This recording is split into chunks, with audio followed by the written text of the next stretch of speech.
السلام عليكم ورحمة الله وبركاته. ازيكم يا شباب، اخباركم يا رب تكونوا بخير. معاكم محمد من قناة الاختراع المصري.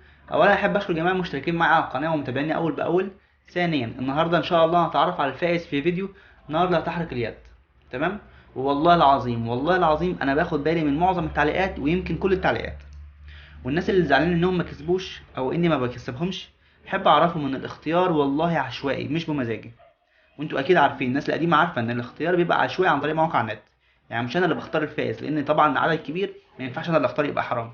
الف مبروك للفائز مقدما، وان شاء الله اللي ما يكسبش النهارده يكسب بكره. ويلا بينا نتعرف على سعيد الحظ. اول حاجه هنعملها، هناخد رابط الفيديو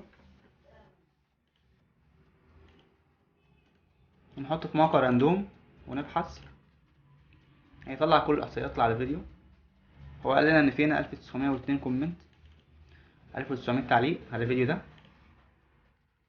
ننتظر البحث.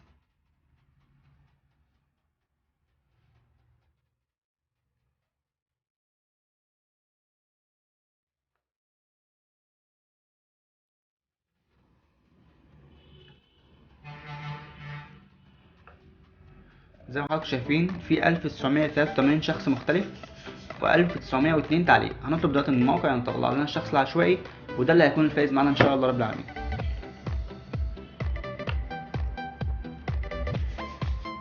الفائز يا جماعه أدلان حدادي. الف مبروك لأدلان، وان شاء الله رب العالمين اللي ما كسبش النهارده يكسب بكره زي ما قلت. ويا ريت لو شفت الفيديو يا ريت تحط لنا الايميل بتاعك في تعليق. ويا جماعه احنا بنعرف ان هو ده الشخص اللي فاز بسبب الرابط بتاع القناه بتاعته، لان زي ما قلت في ناس بتعمل نفس الاسم وتدخل تقول انا اللي فزت. الف مبروك لأدلان، وهارد لك للجميع، والسلام عليكم ورحمه الله وبركاته.